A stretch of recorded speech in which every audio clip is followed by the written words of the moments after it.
Hey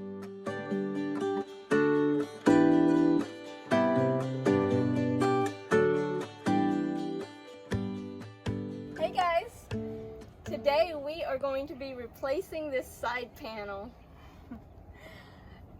When I was on my trip, when I was on the way from High Falls State Park to Tallulah Gorge State Park, I was on a really narrow road, and I talked about this in one of those videos, and a deer popped out of the woods and hit the side of my van and knocked this side panel off. And I didn't realize it right away that the panel had come off. The deer was fine, I hope. He took off into the woods. And I had a decision to make. I was trying to decide if I should go back, look for the panel, or just let it go and try to get a new one.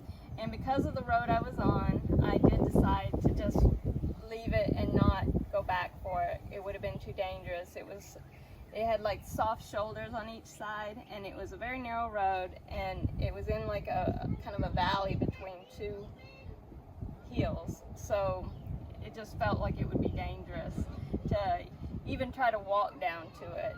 You know, would have been dangerous because the sight to see me wouldn't be good. I think it'll be easy to install. It's got like these pegs. Let me show you. So see, it has these little pegs here, and they fit inside all those little holes right there. And so it should just pop right in there, hopefully.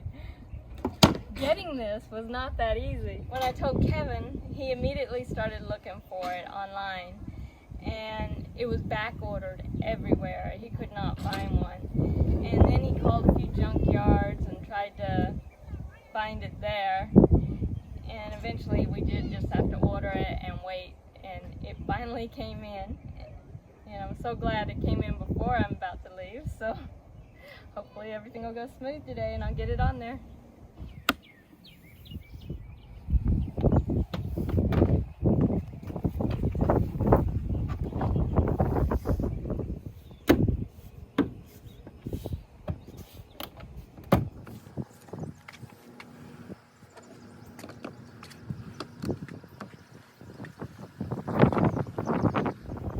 That was too easy. Oh, it's not in there good yet.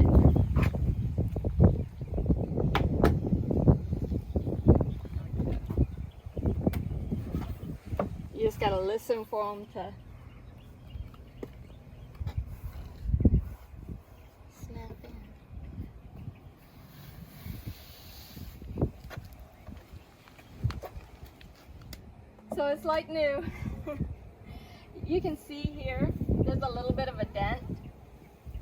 It's not too obvious, but the important thing is that it didn't prevent me from being able to put this panel back on.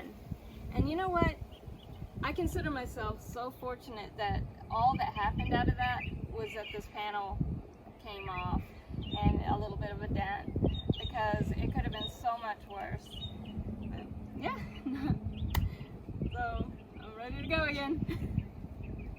The other thing I wanted to show you guys is that Kevin installed this DC to DC MPPT solar charge controller, and I'll let him show you how he did that. So one thing we talked about doing in Cindy's what we would do different video is replacing her solar charger with a MPPT DC to DC solar charger. And what this is going to do is help charge off the alternator. Also, it'll help maintain the starter battery as well off the solar. So overall, I think it'll be a benefit to the van. We do now currently charge off the alternator using a solenoid switch, but that is either on or off, where this will actually manage if the batteries need charging off the alternator. It's a 4-stage charger. So the first thing I'm going to do is set up where this MPPT charger doesn't have a monitor screen like the solar charger she has. So we're going to install this, which will plug into the DC to DC charger and monitor and be able to control the parameters basically the same way that this Rover does. So the first thing I'm going to do is set up, and we're going to install this right here.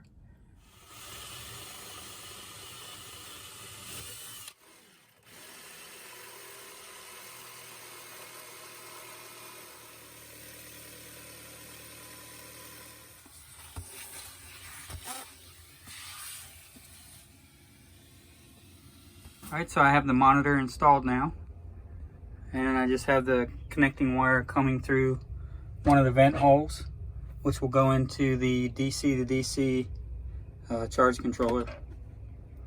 And what I'm going to do next is disconnect this charge controller and get everything ready to mount the other one.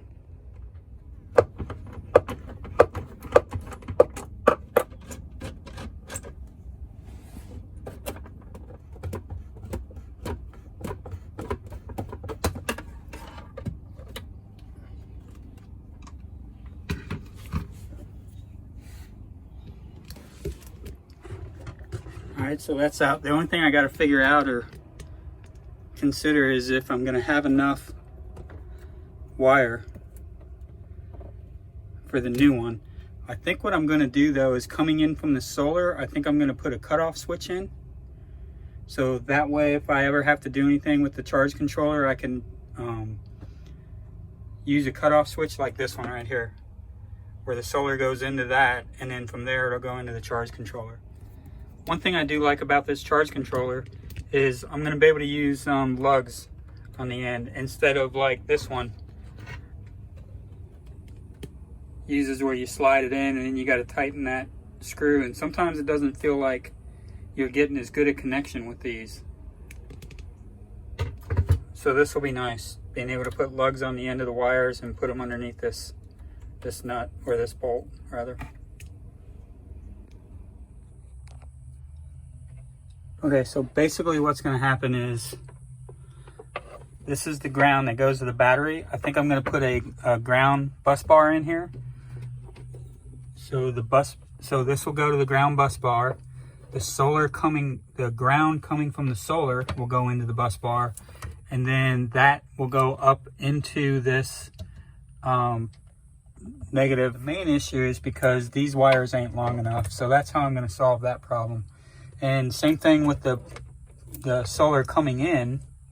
I'm going to put a kill switch here, so the solar will go into the switch and it'll come out of the switch and go into the charge controller where it's supposed to go into. And then the solenoid is this wire right here. The solenoid that we currently had comes from the starter battery, goes into this fuse, and then into the battery right here. So I'm just going to get a longer wire that comes from this side of the fuse. I'll run it behind the batteries and then up through there and into this terminal right there. And that'll be how I connect the starter battery to the charge controller. Alright, so I did get everything connected up. I did get rained out yesterday. It's the next morning. And today I'm supposed to receive the cutoff switch, which these two will get mounted into. I'll mount the cutoff switch here, and then these will go into those terminals. I'm also getting a terminal that I'll mount there for the ground.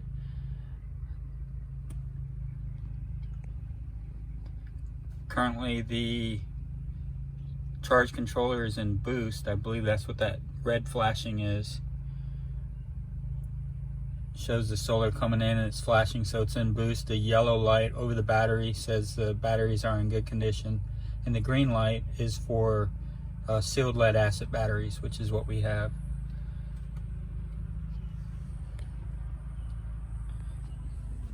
Now all I've got left to do is I've made the connection from this fuse down here, goes behind the battery and up into the charge controller. So I have to go under the seat now, take the seat out, get under there, disconnect the solenoid, and then make the connection between this line and the battery up front. So I have everything hooked up in the back to the DC to DC solar charger. But now I want to take this wire right here and take it off of the solenoid. I'll take the solenoid out, and then it's going to connect to this fuse right here. Hopefully it's long enough. Might not be. But that's all I got left to do, and then the alternator will be hooked in through the solar charger as well. Alright, so that actually worked out pretty well. I had enough cable, everything reaches. I just flipped this over so the fuse was facing upward instead of on the side like I had it with the solenoid, and then just connected these wires in, the solenoid's out, and just need to put everything back together, put the seat back in, and then I'll start the van and make sure the alternator light comes on and see if all that works fine.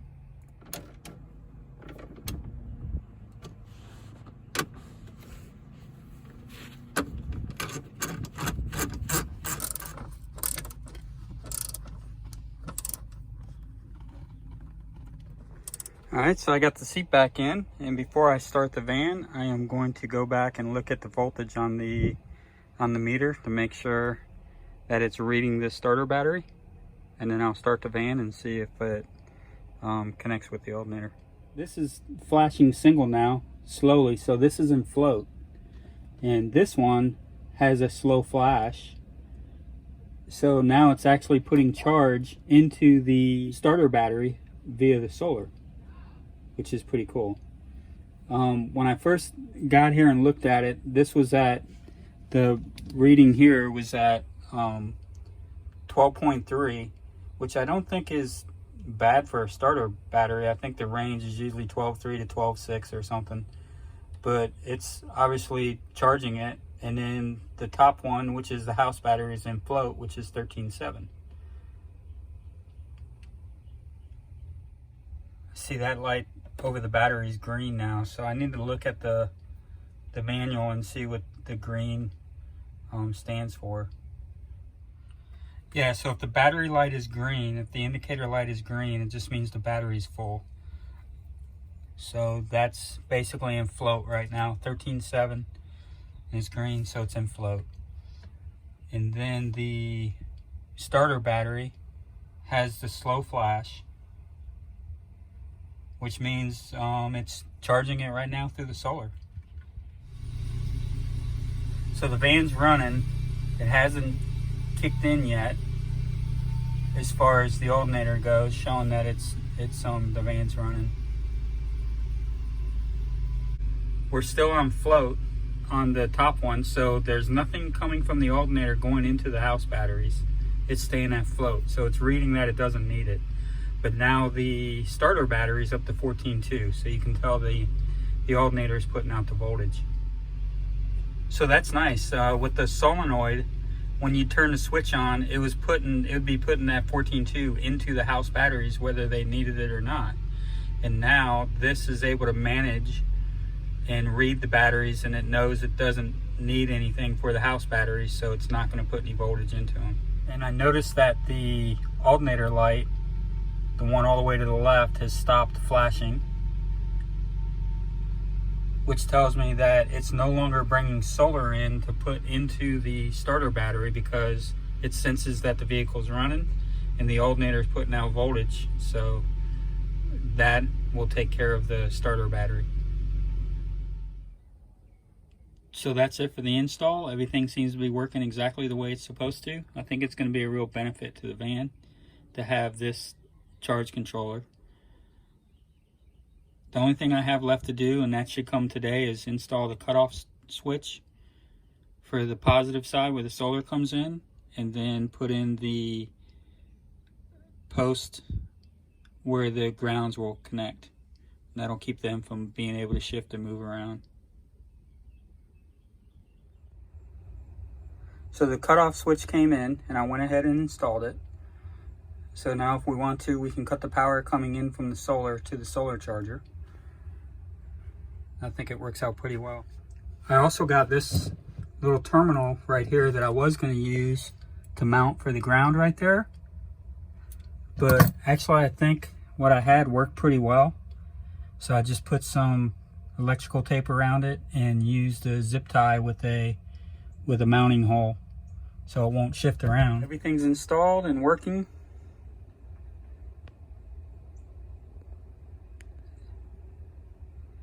And like I said, I think this is going to be a much better situation than what we had originally.